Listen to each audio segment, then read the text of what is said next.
Hi everyone, Kim Schofield here, back with another video on my YouTube channel.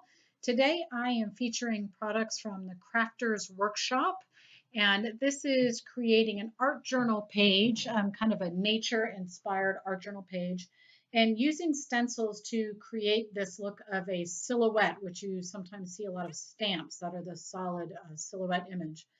So wanted to talk a little bit about all of the new paints. These have been out for a few months now, the acrylic paints from the Crafters Workshop. They're fabulous. Look at how much you get in a tube.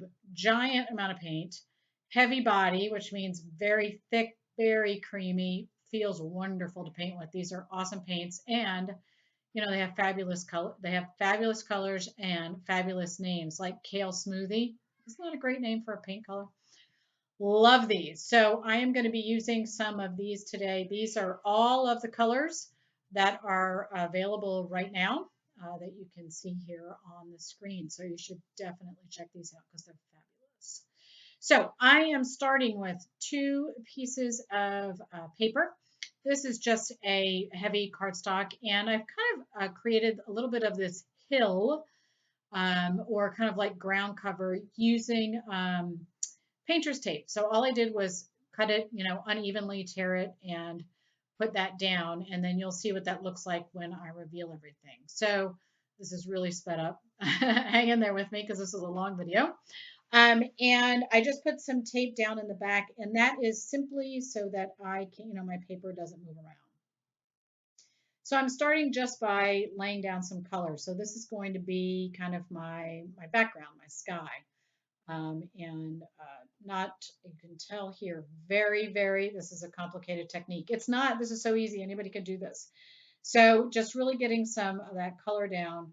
I'm adding a little bit of water just to kind of get some nice blending, create a little bit of a watercolor type effect, and then creating some texture with a paper towel. And then I'm also adding in some green and some, I'm making a hot mess.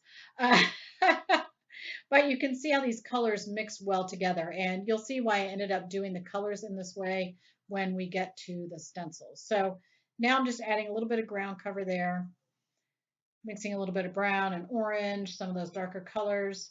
So really trying to create something that looks a little bit like a tree line and a little bit like the sky and the ground. So that's all I'm doing, very loose, nothing too, you know, complicated here, and adding some little bit darker colors around the edge, and then drawing in between, of course, so I don't get those colors too mushed together. And now I'm just adding some, I'll do this, I'll go back and do this again, but I'm adding just a few little spotty dots with some white gesso. So now here is my stencil, this great image from the Crafters Workshop. I love it. This is the 12 by 12, but the pages I'm working on are about 6 by 9, I think, that, you know, individually. So I'm using an archival ink and just using a Ranger blending tool to color through the stencil. And so you can see a little bit why I opted for the green there, because that's going to be behind where the trees are. And so that was originally my intent, was to have the color of the trees there. And this project kind of went through, kind of started like this, and then I added some more stuff. You know, it always changes. So there you can see the outline there, those images. And you can see that my image is disappearing just a little bit there. And so you'll see what I ended up doing to fix that. So I did move my stencil around just a little bit, just to, you know, fill up the entire, my 2 pages that I had there. And I even used some of the more solid image there, like the bird and those trees, that the trees that you see over on the right-hand side there. So those are more of a solid image. So I did color those in repeatedly so that I would get a whole bunch of trees in the background behind the deer. And then I'm adding just a little bit of where the ground is. So what I ended up doing was actually taking a Sharpie marker, or you could use a food ball, and I went everywhere where that the outline of the tree and the deer, and not every single spot, but I took some of those areas and I colored them in. And you could do that with a food ball marker, or you could do it just with black paint. if you get a wide tip Sharpie marker, that can work well too. And so what I ended up doing was actually creating silhouette images on top of um, that background that I made. And so now I am using a white pigment ink to add some shadows. So you can see those shadows there on the deer going back over through the stencil in that same spot, but now on top of where I've, put all the black down. So you are going to want to clean your stencil before you get to this point. And I am just using rubbing alcohol, and that will remove any of that archival ink. So you'll want to do that before you start adding any white, because obviously that white pigment ink will pick up the black. So you don't want to do that. So once your stencil's all clean, all this is adding detail and shadows. So lining this back up, going back over the trees with that white pigment ink. And don't worry too much about your ink there. That'll clean up. You can go back in with a cloth if you get a little bit of that black, and you can just clean that off. That'll be fine. So all this is doing is adding some shading and some definition around the trees, and also adding in some of the detail on the deer. So I went for this, outline, and then I kind of filled everything in with the black, and now I'm basically adding the outline again. So now you can see more of the shape of the tree and the deer. And then you could add as much of that or as little as you want. And I can also go back in and add even some of the details in the little grass at the bottom. So what I did was take some of the branches of the tree and I moved that tree stencil down, and now it looks like I have two trees because I outlined that. And so that just created a little bit more definition. And then you can see some movement there in the background with some of those other things. And this is how I'm cleaning off my white pigment ink pad. So now that I take this tape off, you can see what it reveals. It kind of looks like a snowy ground there. And so now my pages are pretty much finished, my two nature pages. And now I'm going to work on the art journal page itself, kind of the background. So I put some gesso down, and then I'm using some of the new gold paint from the Crafters Workshop. It's dreamy. I love it. It's kind of like, it's not like super shiny metallic-y, but it's beautiful, really nice color. And then you're going to see a really kind of fun technique that I kind of discovered. I'm sure I didn't discover it. Somebody else probably has done this before, but I was being impatient and wanted to hurry up and get this paint dry, and I had kind of a thick layer on, and I kind of got some great texture. So I'm going to show you what happens when you apply a lot of heat to that paint. Look at that texture. Oh my goodness, it is dreamy. And then once I started, I couldn't stop. And once you go over this, you can kind of pop those bubbles, and then you'll end up with this really great texture in the background. You can see that there on the left-hand side.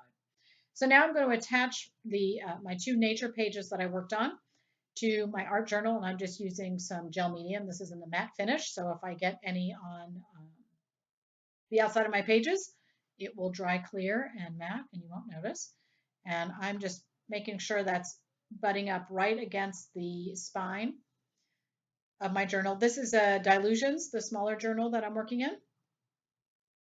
And I'm just going to go ahead and press that down, and then when I finish, it might be a good idea to put something heavy on top for a little bit, or maybe not close up your book because the paint might get a little tacky, but maybe just put something heavy on top of it to hold that all down. But the gel medium actually holds really, really well, and it doesn't take much time for it to set up and to kind of catch there and dry.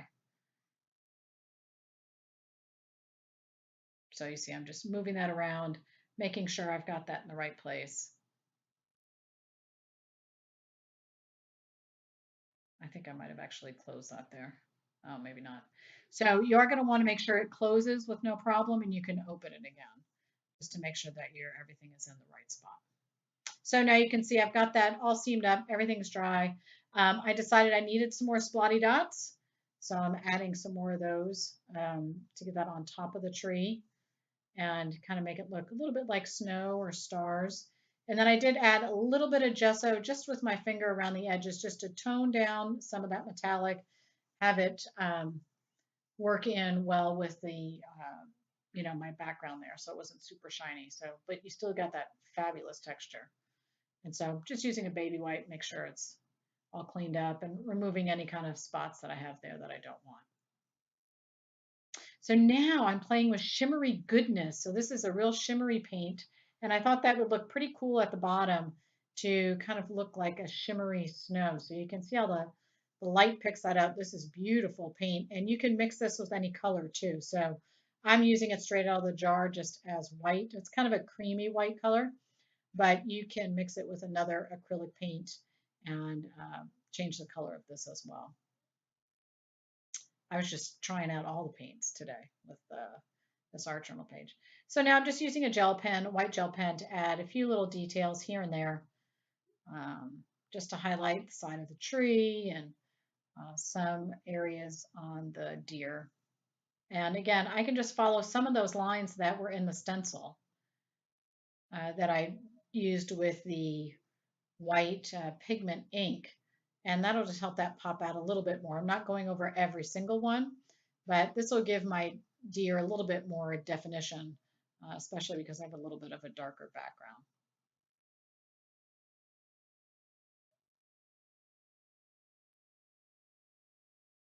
And you could do this on the trees too to create some more definition on the trees.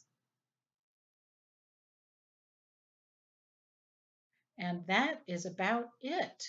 I have a sentiment here. This is, I think this is a Wendy Vecchi sentiment from one of her stamp sets, and I stamped that on a piece of a manila tag and just cut that out, and I'm attaching that with my gel medium. So this was kind of a very different page for me, but it really was a lot of fun, a lot of experimenting. And so really that's what an art journal is for, is to experiment and have fun and try out new techniques. And this was a lot of fun. I really enjoyed it. Be sure to check out the Crafters Workshop blog for more photos. And I hope you enjoyed today's project.